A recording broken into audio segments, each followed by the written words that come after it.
Hey guys, this is going to be like a TLC posture routine that, let's say you're trying to sustain your best fluidity and your best posture as we're getting older. This is something that if you had no time to do anything but to just preserve your body, these are the top exercises that I would do. So I'm going to talk you through why and how and what to do, okay? So the first one would be to put your palms up, face your thumbs towards the back of the room, and do about 20 reverse shoulder rolls. If you have a lot of tightness, or you have, well, let me backtrack. If you have a lot of tightness, just do a few reverse shoulder rolls like this, and then you can graduate to the reverse arm circles. If you saw the previous foam roll routine, you could do that prior, or you could alternate this every other day. The only time I would not do this is if you're having a current shoulder issue or you have a current rotator cuff tear. But if you don't have any problem, it's just clicking, popping a little bit tight, you should do this as part of your routine. Immediately following, you're going to slightly bend at your first knuckle, and you're going to put it right at your temples, and then you're going to slowly bring your elbows together and then back out and squeeze in the back. Now this looks easy now, but some people will be too tight and they cannot bring their elbows together to touch. And that typically means there's some real tightness in the upper mid-back, or like in your upper traps or rhomboids.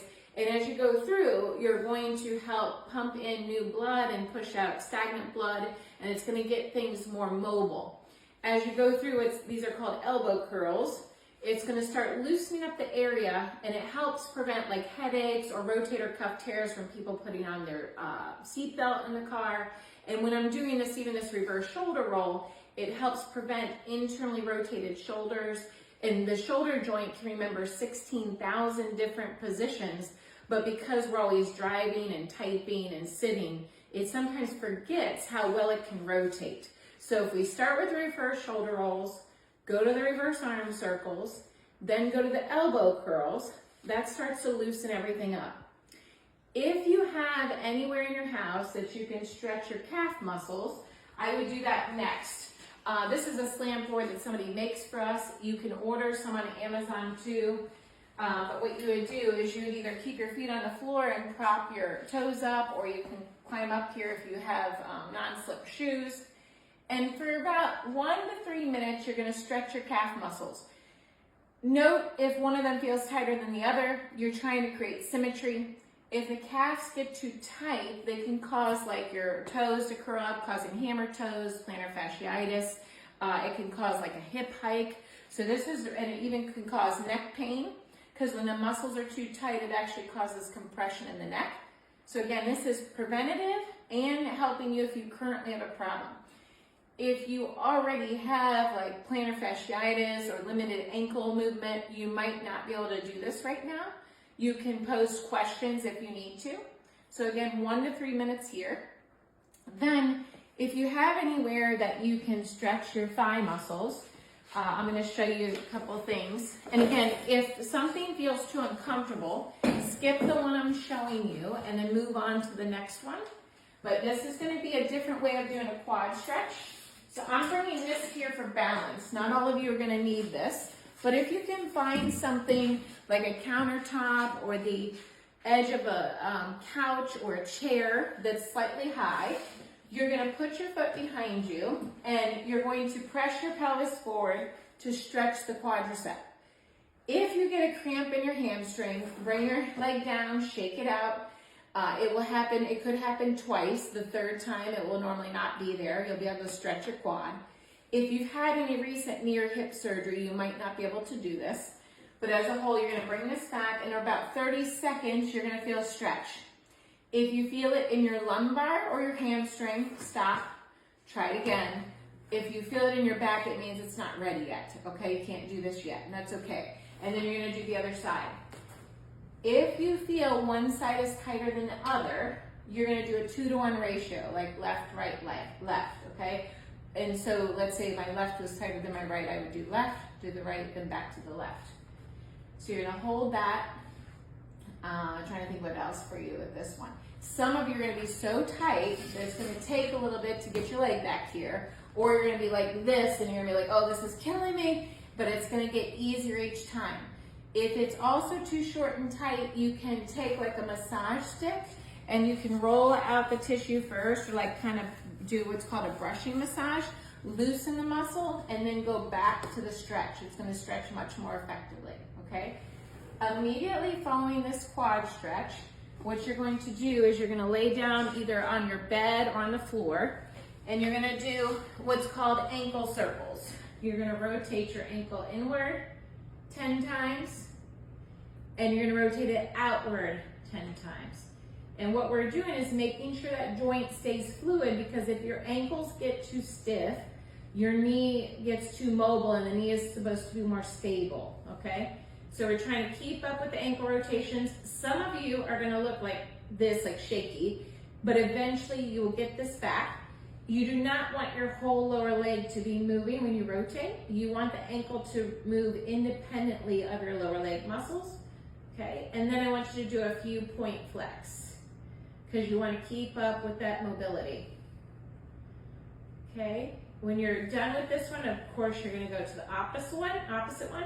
You may feel like one side functions much better than the other, but you will create symmetry over time through neuromuscular re-education. You'll train your body how to do that again. Some of you, if I was given a customized routine, we might check other things with your hamstrings, but these are just things that if I said you want to just do the bare minimum to keep your body moving well, to prevent like kyphosis and internally rounded shoulders, these would be the ones I would do. Then I would go to the one that we ended the last foam roll routine with, and I would do about 10 knee drops side to side. Now remember, I'm going through faster just to give you a taste of everything, but you're gonna go a little slower, go through more repetitions, and then as soon as you're done with this, what you're gonna do is called a spinal rotation twist. So you're gonna hold your knees together here, and you might need a pillow here to keep your head in neutral. And keeping your knees together, you're gonna slowly open this up and try to lay down. Now I'm getting tighter than I normally am, so I need to work on this, but this should just lay easily down on the floor with your knees staying together. So you're just gonna breathe into your belly, into your lower rib cage, and you're gonna let this hold for 1 minute. Gravity is gonna open you up, and it's gonna start to help with your spinal rotation. We start to lose spinal rotation as we age, and that creates stiffness and health problems and pain in either our hips or our low back. And so we're trying to help prevent that or reverse it. If you're like here and you're too tight, I promise you, if you do this every day for a few weeks, you're gonna easily touch your arm down on the ground. Okay, then we're gonna close this back up, and you flip over and you do the same thing, okay? And so you're going to take this hand, and then you're gonna reach it over again. If you're feeling like your legs are separating, you can hold it down, and then you're gonna breathe. And as you relax and just close your eyes, it's gonna keep opening up until it's super easy to lay down and open up that spine. And then you're gonna slowly close that back up. And then you're just gonna slowly come up from there. If I was to do one more complementary thing that would help with healing and preventing things like hammer toes and issues with your feet, I would take like a tennis ball. I don't have one in here right now, but I was just thinking about the extra little things I would do. And I would take a little ball like while you're watching TV and just lightly massage your foot flexors, because so many people as they're getting older, or even younger people that just aren't taking care of their muscles, either the calves are getting too short or tight, or the foot flexors, and then the toes get like discombobulated. And if you start to get hammer toes, it starts to create pain in your shoes. So you're just gonna lightly roll that on each foot while you sit and watch TV or while you're working on your computer. If it feels sore, that means you need it. It should not feel sore and inflamed. There are nerves there though, so don't like push as hard as you can. But as a whole, the goal is to take like a joint by joint approach and keep everything fluid. So how your body's supposed to work, your ankles are supposed to be mobile, knee stable, hip mobile, lumbar stable, thoracic mobile. If your ankle becomes too stiff, it switches. Stiff ankle, too mobile in your knee, stiff in your hip, too mobile in your lumbar, stiff in your thoracic. And that starts to create knee replacements, hip replacements, too much degeneration in the disc. Even if you've already been through this, some of these things are very good for you and they can reverse things and prevent it from getting worse. So don't think it's too late to start now. Out of the ones you feel comfortable with, pick 3 or 4 and do those. If you can do all of the things I just said, start doing them now and do them at least a few times a week to be preventative of ever losing your ability to rotate your spine, your ankles, and to prevent any kind of major joint surgery. Thank you so much, and I hope this helps.